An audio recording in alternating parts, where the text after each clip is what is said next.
Welcome back, my friends. We're now up to episode 9, and we're going to take a look at trying to provide some logic checking for some of the things that we were working on in the last video. In particular, making sure that when loads are put on that they don't exceed the length of the member they're assigned to, and just some basic general fact checking. We're also going to fix a couple of bugs that I noticed in the code as I was rewatching the video after it was posted. And that's what we see on the screen right now. So we'll start with that first. This is our draw function. And we had kind of changed and added in some factors here based off of how long the arrows for the load needed to be. And so I want to take a look, and when we did this, we went in and decided, well, we'll take the absolute value of all of these things. And I had changed, the original form of this was for a midpoint to draw the single arrow as well as the distributed loads, and a bunch of these had that midpoint still in there. I hadn't changed them, so I've gone through and fixed all of those. I had done like the last one, but like these up here I hadn't done, particularly with regards to the Y component. So I've fixed all of that on these codes. So this will be in the updated code if and when this hits GitHub, so you'll be able to see it and it'll be fixed at that point. So that's the first thing that I wanted to look at. The next thing that we want to look, and just realized that my camera's a little low, and seeing a bar in front of my face is never a good thing. All right. Okay. So the other thing that we want to look at had to do with our declarations of drawing the loads over in main window.xaml.cs. And the thing is that when we first created this, we created these load types, and this was used for, how do you draw things and a whole slew of factors that are still in use. But when we went in and made these new classes for the point force and the distributed force, this little guy kind of becomes redundant in the call. So instead of declaring it, and this is one of the mistakes that we had in the video the last time, is I hadn't changed this. I'd left this as a concentrated force on a distributed force. And so it wasn't drawing itself because it didn't know how to do it because of one of the checks. So I think we're going to take all of those out, and we're going to load those by default when we get into our base load. So let's go over to our base load class, and it's just really easy. So all we're going to do is in our constructor on this is basically, and we're doing it anyway, except instead of passing it in, for the base load, okay, that's fine. We can do that. But for when we call out a specific one, say for the point force, now we can go in and we can say that load type is equal to load types dot, and then this is our concentrated force. I can do that one, and then I can pull it out of the signature that is here. So we'll take that and clear that real quick. And then we can go down to our distributed force, and we can do the same thing, taking this out. And really the constructor on this isn't doing much. So our load type is equal to load types dot, and then this is our distributed force. And that will hopefully, by calling into the specific class, that will eliminate some of the problems as this thing expands and grows the last time. Okay, now we do need to pass in the base type of load types, and then that's our distributed force, and then this one gets, well, here, can I just grab this whole thing? And I can do that. Okay, and so that's what gets passed to our base type. And now that I look at it, where is my base load constructor? It's actually getting set there, so we don't even need that line here either. We'll just pass it through. Okay, so even better. Okay, so we can do that. All right, so now we've explicitly called it here as it passes through to set up and eventually if we need to have special things associated with distributed forces or point forces, I can put those in the constructor. But for now, it's just a simple pass through, and it eliminates one of the things that we have to look at. So now I can come in, and now it's telling me that all of these places where we declare these, I just need to take these out. So take that one, take that one, take that one, and take that one. And I believe that's all the forces. Come on. Did I take one too many numbers off? Oh, I think I did. Yep, took off the 120. All right. There we go. And that will get us on that. So if I run start, let's just double check, make sure everything still compiles and it still looks like what we thought. All right. And so we're kind of back where we were. Now again, we may want to change how the arrows are drawn, how they look, and those kind of things. But for now, I'm okay with what we have happening here. All right. Now the next thing is illustrated in the picture that we have here. And that has to do with, you know, for this particular beam, we had 3 nodes. We had the node that was here at the pin support. We had node number 1, and then we had the node over here, or what we were calling A, B, and C. And right now, these distributed loads are assigned to a beam between 2 nodes. Okay, nodes don't overlap, or beams don't overlap. Okay, and so it's just kind of this chain. And again, for statically determinate systems, that makes sense to do it that way, and that's what we're working on. It's just working on statically determinate. And then if we decide that we want to push this thing to do more complex structures, then we can readdress this again in the future and make kind of a to-do list for us to look at that. But we need to do some error checking on not only where does it end, is it on the beam, but where does it start, okay, and so forth and so on. I want to just do a little bit of logic checking on and kind of be able to catch those problems. Now, we're explicitly calling these items when we are creating these, but ultimately what we're going to have is we're going to have a user interface where the user is clicking on the screen, and then those events will fire this. Okay, and so we'll make sure of, you know, some of the things, because one of the things that happens is what happens if D1 and D2 are reversed. Say that they you know, put D1 in as a larger number than D2. What if the start node is on the right, not on the left? That was all in the last video. We kind of started hinting at some of the problems that could come up. So we're going to set it up so that the start node is always on the left. Okay, and we're going to ensure that D1 and D2 are of appropriate value, that D1 is always less than D2, and that's kind of where we're looking to go with this. Okay, now, how do we handle this? You know, there's a lot of different ways that we could do this. For what we're doing, I think I'm going to take the easy way out, and we're just going to throw an exception, and we're going to crash out of the program if that happens. Okay, and for now, since this is just test data, that's not a problem. And then when we get to the user-defined sets where they're clicking the screen and stuff, then hopefully we never trigger that anyway if we handle it correctly. So we need to go back into our models now and get into looking at what we have happening here. All right, so the first one we want to look at is, let's go to VM node and start to kind of look at this. Okay, and I am looking at what we had happening here. Let's see. Was there something in this one? I got to remember. Pretty sure there was. Look at the changes that I made earlier. That's good. There's our default constructor. We did all of this. Okay, the node just has the points. There's no restrictions on those. And I think we're good on that. So I think that one's all right. So we'll close that one. We'll go in. Let's take a look at then. We'll do beam. Beam will be a good one to look at. I'll pull up my text over here. Okay. Okay, and so the piece that we need to look at is in the beam constructor, because again, we're passing it to nodes.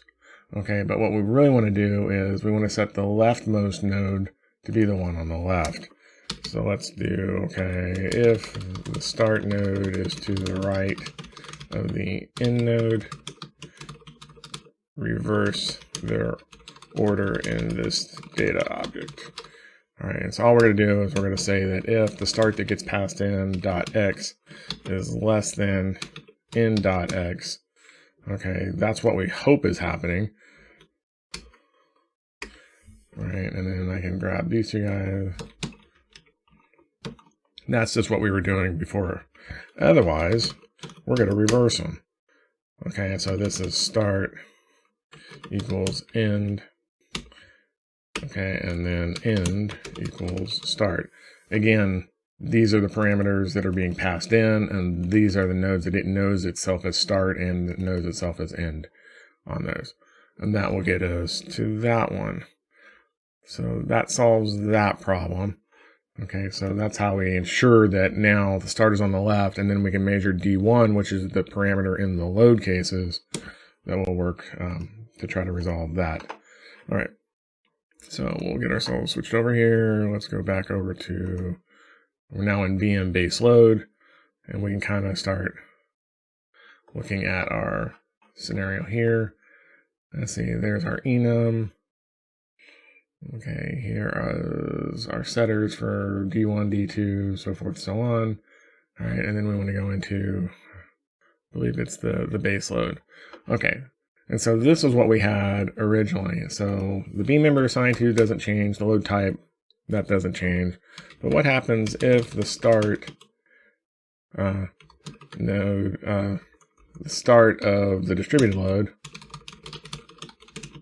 is to the left of the end? Okay, then the check that we're doing is if D1 is less than D2 on this, then we can grab all of this. That's the block that we want to have happen. But again, what happens if they type the wrong thing? And so that's what we're wanting to look at. So else, okay, and all we're going to do here is we're going to reverse these guys. Okay, so that's a W1 equals W2. This is a W2 equals the passed in W1.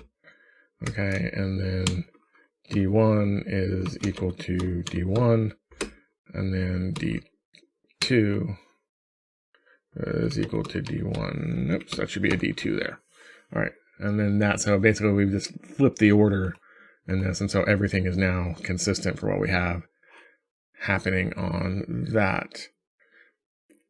Okay, it gives now the one thing that we has to be careful is make sure that W1 and the D1 are associated with the same end of the load, but there's not a whole lot we can do to control that at this point, but that will solve. Again, we're just trying to kind of set this thing up so that it, it doesn't have any major issues for us. All right, now let's go into our point force. Okay, now one of the problems that we have, and this is in the construct, and I'm going to put this in the constructor, is the point force. Again, this had to do with that discussion of having a D1 and a D2. Well, for a point load, those are the same point. All right, so if for some reason, and this is what's going to crash us on our current version, is if D1 is not equal to D2, we have a problem. Because now we don't know which one, and it just doesn't make sense. So what we're going to do is we're going to throw a new not implemented exception, and then we'll give it a message of something like D1 is equal to this, plus the D1 value, give ourselves a little bit of information on where we went wrong. Okay, and D2 is equal to plus D2 plus, and then we'll give ourselves a mention, something with the dimensions must be the same for a point force, and that will give us that guy. There we go, and that's all we need to do. Okay, let's see, the draw function is okay. Now we want to go in and do something similar on the distributed load, and this one's a little bit more involved. Okay, so the first problem that we have is, okay, let's see. Okay, first one is D1 to the left of the start node.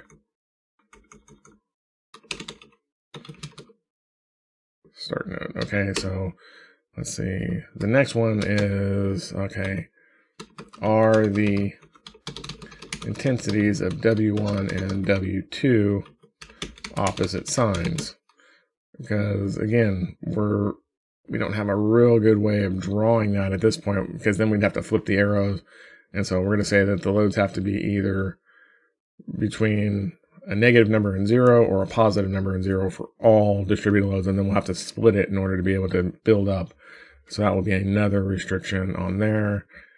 And then, okay, is D2, let's make this a capital, D2 beyond the end of the beam. So those are a couple of cases that we kind of think about on this. So let's do first one. So if D1 is less than 0, we're going to throw a new non-implemented exception. Okay, and say something like dimension D1 equals plus D1. Okay, cannot be less than 0. So we're going to force that to be a positive value. And again, we're just going to crash out for now. And then if we would decide later that we want to handle this a little bit more elegantly, that's fine. All right, the next one is checking the signs of W1 and W2, which I guess W1 and W2 on the point load ought to be equal to. That's probably another one. Let's go up and add that one now that I think about it. Okay, so if passing in W1 not equal to W2, those values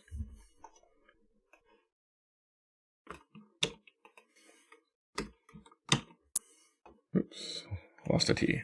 So we're going to copy that message, throw it on implemented, and now we're just going to change this to W1, this to W2, and of course the variables need to change, W2 and W1. And instead of dimensions, intensities must be the same for a point force. So that will catch us on that one. Okay, now for the tribute load, that doesn't have to be the case, but we do need to check about their signs.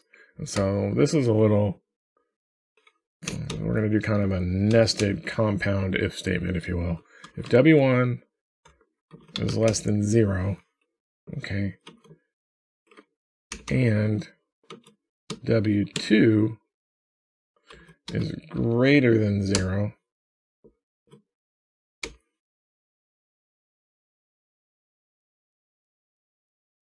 okay,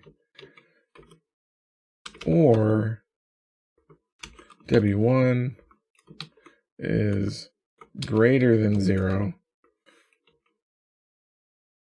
Let's see, am I losing a bracket? I did. Grab that guy. Right. And we want to get our parentheses squared here. Okay. And W2 now is less than 0. That's the opposite case. Okay.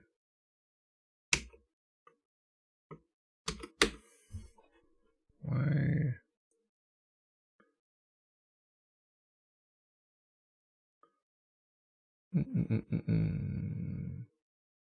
I lost one. I need that guy. There we go. Lost in parentheses. This is just like Lisp programming all over again, isn't it? All right. So that's this guy. You don't really need a bracket. We're just going to do a single.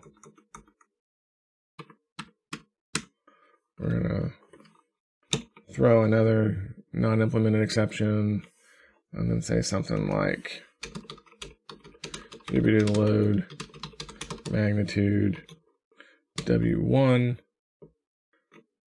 and we'll make that W1 and W2. Okay.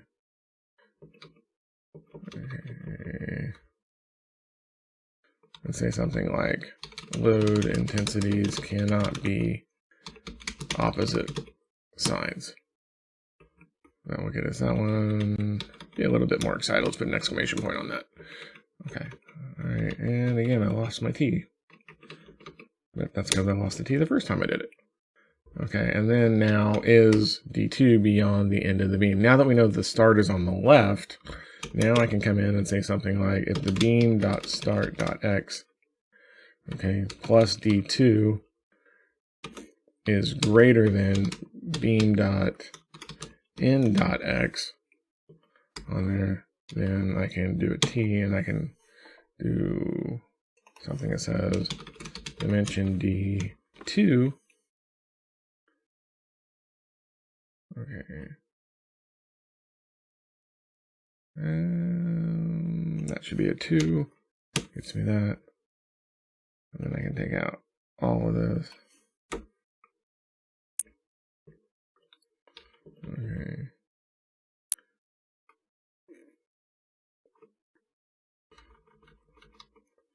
So something like dimension is beyond the end of the beam. And that will solve that one. Let's see, what else? Then we went into draw, we fixed all of that. Originally, my original intent was to try to come up with some sort of scale factor based off of W1 and W2, but I think for now we're just going to draw it relative to the size of the intensity. I think that kind of makes sense. Okay, now we might get into some trouble on this is if we have like a decimal value, can you have a decimal error load? Might be an interesting little thing to check, but for now, let's run this, see if we got any problems. Oh, we do have some problems. What do we got? Oh, I lost a parenthesis. That would be the parenthesis at the end. That one. Okay, so now it's blowing up and saying that in our point force, D1 equals 100 and D2 equals 200 must be the same for a point force. And that's because I knew I had that problem. And that's this one right here. Why is that? Oh, let's stop that. So notice that's where that was. So we need this to be the same. So put 100. And my dimensions are okay. Now if I start this, everything else should go. Okay, and so now we're checking which one of these. If we go back to the main window, this is the line that it's on. And this was the one at the end of the last video that I extended way beyond the end of the beam. So if I make this like 200 from the start, now it should work. Okay, stop. Let's restart that. And so now you can see that now it's working the way that it should be. Okay, that it told me there was a problem. And so that forces us to keep all the loads on the beams on which they're assigned. Okay, so that gets us that. Let's check the case where we flip a sign on this. And normally this would probably be something you want to do in unit testing, and so we've caught that one. But you can't have that happen, that's fine. Go back, so that's this guy as a positive value. And I think that solves our issues there. Let's see, anything else that we're looking at?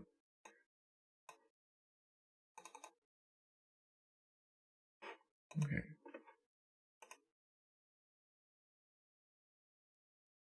And I think we're good with that. All right, I think we'll go get rid of that blue line for now. We don't really need that anymore. That should be on our on user update. That was this guy.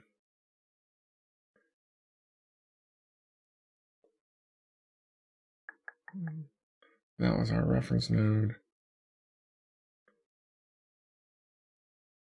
Now, one thing that we're going to need on all this, and how are we doing on time on this? 24 minutes.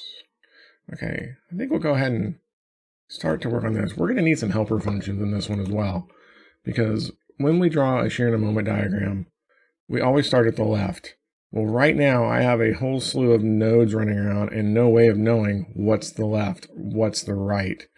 Okay, so what we're going to do is let's go through and start setting ourselves up for that, because we're going to need to be able to pull points for critical points as well. Once we get in, that will be our next video, but I know we're going to need it and we got a little bit of time, so let's just start to address some of those issues here. All right, let's see. Okay, so in our back in our main window class. And again, some of this will probably need to be extracted out on here. Let's go through and we had called reference node. That's what we called the reference node when we found this the last time. It's our leftmost node. But in reality, I'm going to want the rightmost node in the structure as well. So we're going to rename this guy to be our, and it will have a better meaning as a variable name anyway, leftmost node there. That gets me this. And we're going to apply that to everything. Stop that. And then probably want to do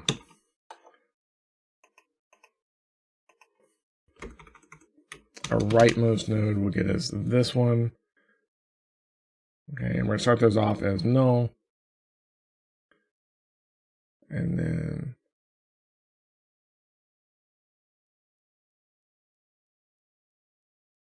all right.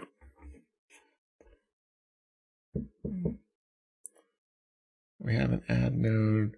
We also have a lot of information here that's kind of duplicated.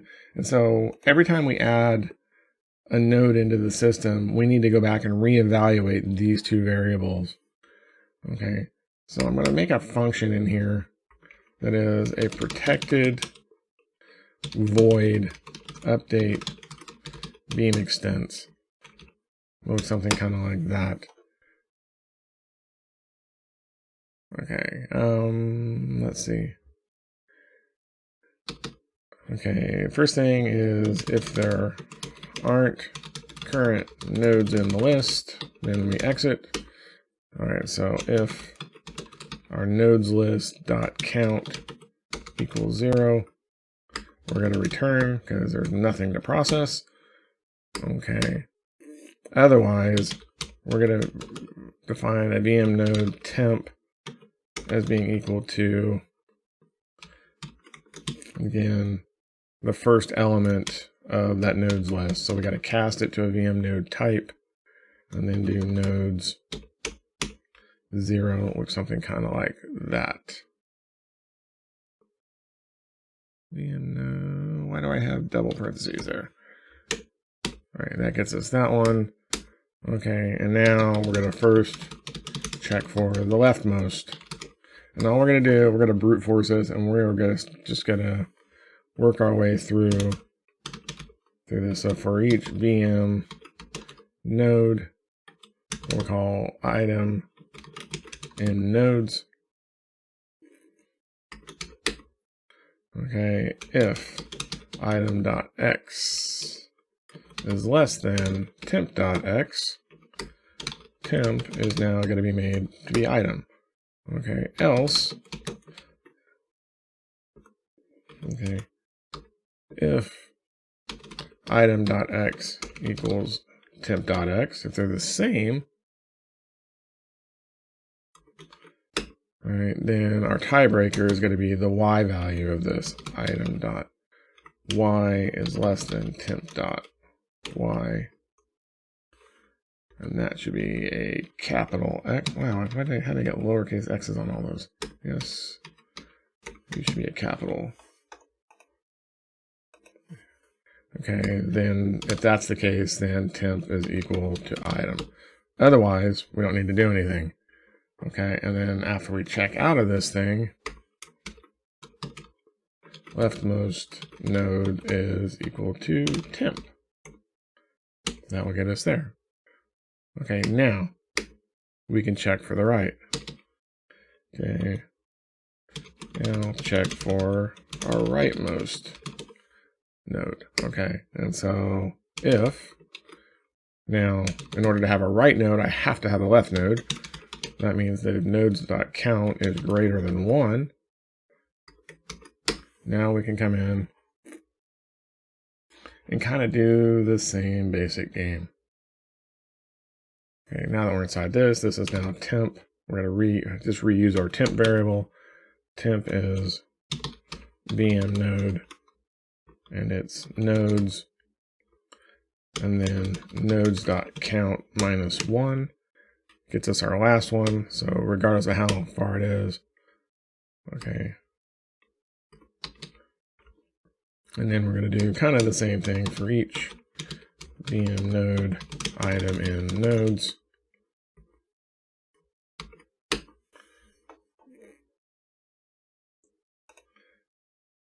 And so, but now instead of looking for the one that's less than, we're going to look for the one that's right than.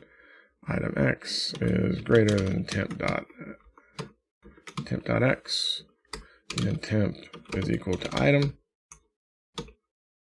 Okay, else if item.x is equal to temp.x, they're the same x position, then we'll take the higher one as the rightmost. And it's almost establishes kind of a bounding box as we start to look at this. Item.y greater than temp.y. And so now temp equals item. And that gets us that. And now inside of this bracket, now I can do rightmost node equals temp. Okay. Otherwise, so that's if we have more than one. If we only have one node, then what has to happen is rightmost node has to be the same as leftmost node. And we can still start to work and get all of our logics up. So that's our update beam extents. Okay. Yeah, in our next video, we'll work on establishing kind of what the critical points are. But for now, I'll leave that in there. That's our beam extents. And so now if you'll notice, back up on our add node down here, if you look at the logic of everything that is here, we add our node to our nodes list, and then all of this is what I had before. So we can strip all of this, right?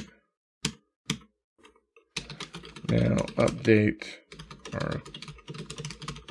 those nodes and our critical points, because that same call is going to happen here, but we'll do that in the next. There's a little bit more that we have to do on that one, and all I'm going to do is do update beam extents,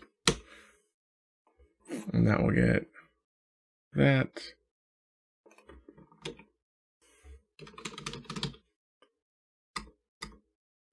And that should be all that we need to do for that. All right. So again, we haven't changed a whole lot. We're kind of setting ourselves up for some other things. Let's go double check our main window constructor. Yeah, the critical points algorithm will be a little bit involved to get that to work. Data context is the, yep. As a reminder, if you missed one of our earlier videos, that is fundamental for data binding. So don't forget data context equals this, data context equals this. I don't think I will ever forget it again. I say that once we start working with view models, I'm sure I will. Okay, and then that should be able to do that. What I think I'll do, this is that blue line, this line here. And I kind of want to keep that. We're going to move it down eventually. I'm just going to set this just below the nodes.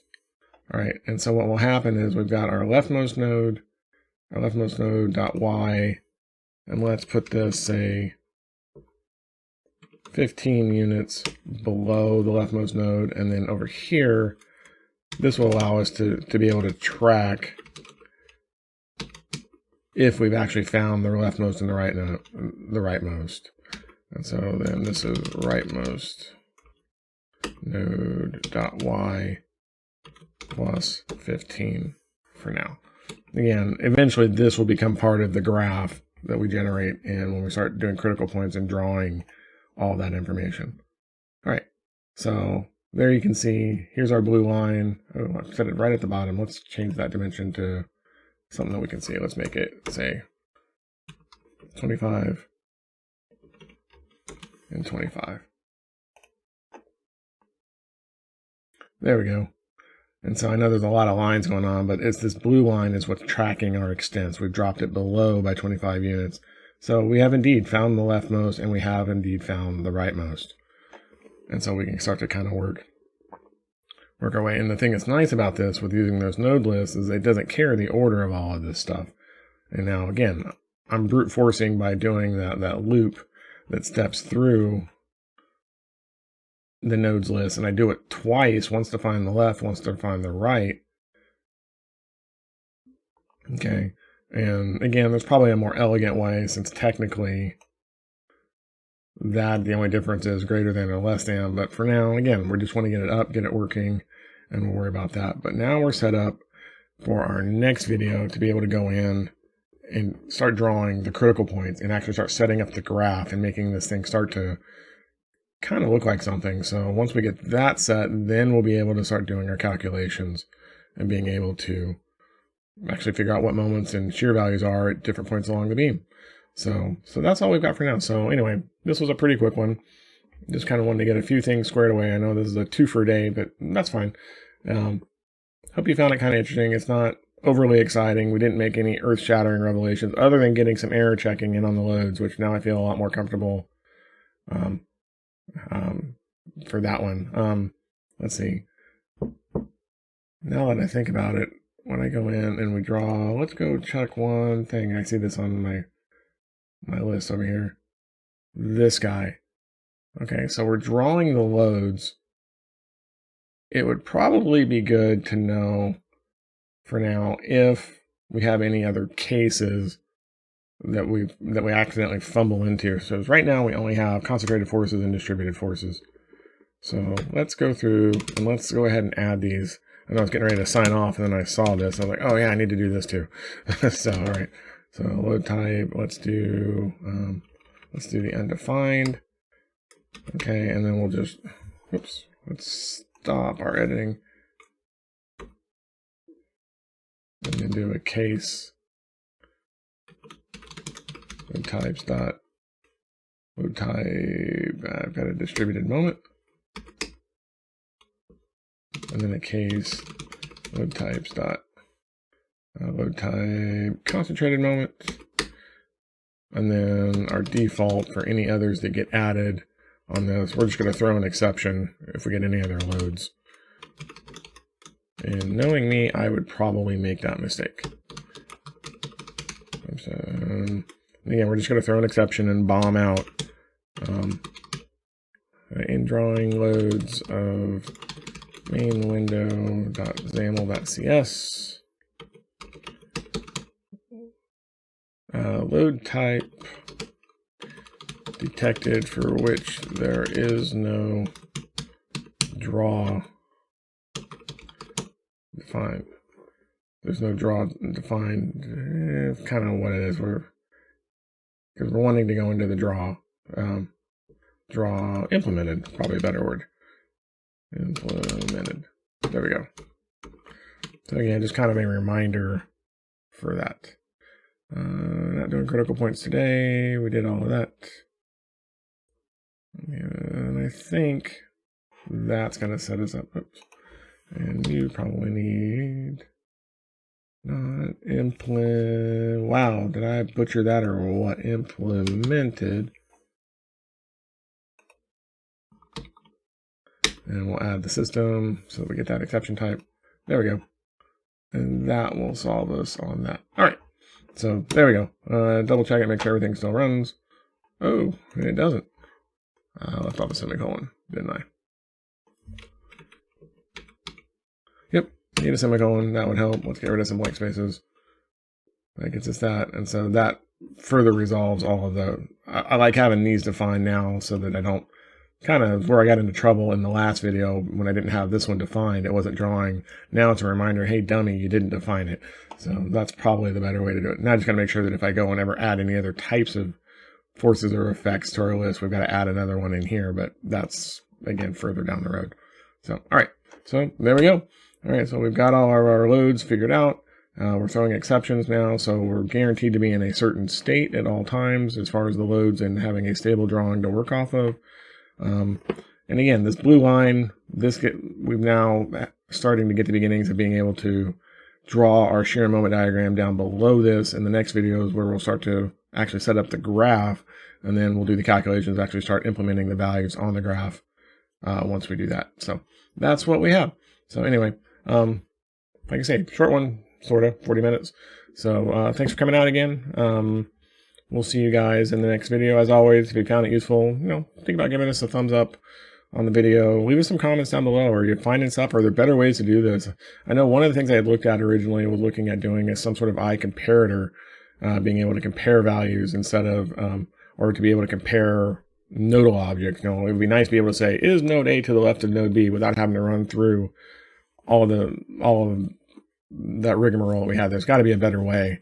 But again, I'm just kind of doing brute force. But if you got any suggestions, leave us some comments down below.